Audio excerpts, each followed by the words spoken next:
Breaking news! Ewan ko na lang talaga kung hindi ka mapapawaw dito.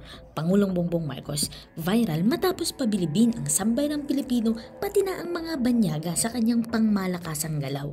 At eto pa mga kababayan, bali-balita na pati mga kalaban bumilib sa ginawa ni PBBM. Hala grabe, ngayon lang to nangyari sa buong kasaysayan ng Pilipinas. Ito talaga ang masasabing tatak Marcos. Kaya naman mga kababayan, wag na natin itong patagalin pa. Samahan niyo ako at sabay-sabay nating alamin ang mga maiinit na balita sa araw na ito.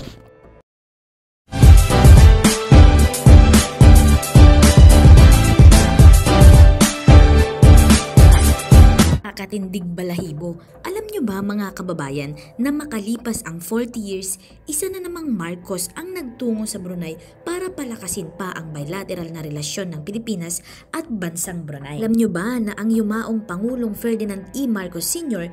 kasama ang kanyang anak na si Pangulong Bongbong Marcos ay naglakbay sa Brunei noong February 23, 1984 para sa isang state visit upang magtatag ng diplomatikong relasyon sa Sultanate Brunei. Kahapon, ang nakababatang Marcos naman ngayon na presidente ng Pilipinas ang nagtungo sa Brunei upang ipagpatuloy ang pagpapatibay ng relasyong bilateral na itinatag ng kanyang ama para sa kapakanan ng Pilipino at mga Brunayan. Nangako si Pangulong Bongbong Marcos at His Majesty Sultan Haji Sahanar Bolkiah na mas lalo pang palakasin pa ang bilateral na relasyon at Pilipinas at ng Brunei. Sa kanyang pakikipagpulong sa Sultan kahapon, pinarangalan ni Pangulong Bongbong Marcos ang 40 fruitful years na mainit na ugnayan ng mga pamahalaan at mamamayan ng Pilipinas at Brunei na aniya ay pinalaki ng mutual trust at understanding ng dalawang bansa. Sa kanyang pakikipagpulong sa Sultan, masayang inalala ni Pangulong Bongbong Marcos ang panahong bumisita ang kanyang ama sa Brunei noong unang araw ng bilateral na relasyon noong 1984. Nagpasalamat din ang Pangulong Bongbong Marcos sa Sultan sa mainit na pagtanggap sa kanya at ang delegasyon ng Pilipinas. Kinilala rin niya ang tulong ng Brunei sa Pilipinas lalo na noong mga unang araw ng pandemya ng COVID-19 kung saan nag-donate ito ng mga test kits at bakuna sa bansa at mga tulong na ipinaabot nito sa mga biktima ng Super Typhoon Yolanda at Typhoon Odette. At ito pa mga kababayan, pinasalamatan din ni Pangulong Bongbong Marcos ang Brunei sa tulong nito sa Pilipinas noong mga crisis sa langis noong 1970s. Kaya ang naging papel ng yumaong Marcos Sr. sa pagpapasimula ng diplomatikong relasyon sa Brunei nang magsimula siya sa isang state visit sa Sultanate noong 1984. Dahil nga sa nasimulan ni Apo Lakay na bilateral na relasyon sa Brunei, binigyang diin kahapon ni Pangulong Ferdinand Marcos Jr. ang kahalagahan ng pagpapanatiling matatag na bilateral na ugnayan ng Pilipinas at ng bansang Brunei upang mapanatili ang kapayapaan at katatagan sa rehiyon ng Indo-Pacific. Sa kanyang mga pahayag sa state banquet na pinangunahan ni His Majesty Sultan Hasanar Bolkiah, sinabi ni Pangulong Marcos na ang malapit na bilateral na relasyon sa pagitan ng dalawang bansa ay nagpapatuloy sa ilan pang mga taon sa pamamagitan ng iba't ibang pagbabago ng kanilang mga pinagdaanan. Sinabi ni Pangulong Marcos na ang kanyang state visit sa Sultanate ay mahalaga sa gitna ng maraming pandaigdigang hamon kung saan ang Brunei at Pilipinas ay may napakaraming magkakaparehong interes. Sinaksihan ni Pangulong Marcos at ng Sultan ng Brunei ang paglagda ng 3 Memorandum of Understanding at isang Letter of Intent sa pagitan ng Pilipinas at Brunei na naglalayong palakasin ang bilateral na ugnayan ng dalawang bansa sa maritime cooperation, tourism at bukod pa sa iba. Sinabi ni Pangulong Bongbong Marcos na ang paglagda sa Memorandum of Understanding at Letter of Intent ay isang makabuluhang hakbang ng dalawang bansa. Ipinaabot ni Pangulong Marcos ang kanyang pasasalamat sa Sultan, Royal Family at mga mamamayan sa Brunei sa pagpapaabot sa kanilang partido ng kanilang napakabait at napakainit na pagtanggap. Ipinagdiwang niya ang kapakanakan ng bagong panahon para sa bilateral na relasyon ng dalawang bansa.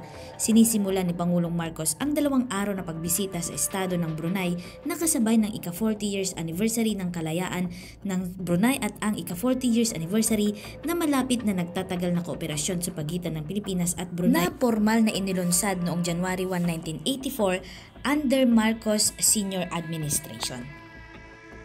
Your visit is a testament to a strong friendship and close relations since our diplomatic relations were established 40 years ago. I also fondly remember your first visit here in 1984 when you accompanied your late father, President Marcos Sr., during our inaugural National Day celebration. The enduring ties that we enjoy at all levels today truly reflects our shared history and accomplishment initiated and built upon during the presidency of the late President Marcos Sr. Since then, our countries have cooperated closely in education, health, and people-to-people exchanges. Brunei Darussalam is committed to further strengthen these important relations, to protect and safeguard our common aspirations. Therefore, I'm pleased that the documents signed during your visits, Mr. President, will further contribute to our country's continued growth and development.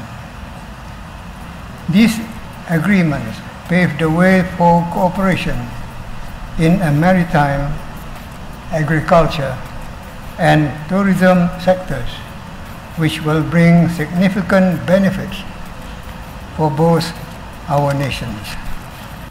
I would like to thank the hospitality that has been shown by Your Majesty and the royal family of Brunei and the people of Brunei. These reflects the warm relations that our countries have had for a very long time now. It is timely that I visit. I have my first state visit as president here to Brunei, as this year we are celebrating the 40th anniversary of our diplomatic relations. It is also particularly important that we conduct this state visit, as we are now presently faced by many global challenges for which Brunei and the Philippines have very many common interests. And so it is important that we continue to work together on a bilateral basis, also together with ASEAN, with BIMPIAGA, in all of these methods by which we can plan together for our own communities, but also for the peace and the stability of the region, and not only for Asia, but for the Indo-Pacific as well. The signing of the memoranda of understanding that we witnessed today are a significant step, as we have made arrangements and partnerships and alliances in very many different sectors, all of which are terribly important in the area of agriculture, in the area of people-to-people relationships with tourism, in the area of transport, in the area of diplomacy.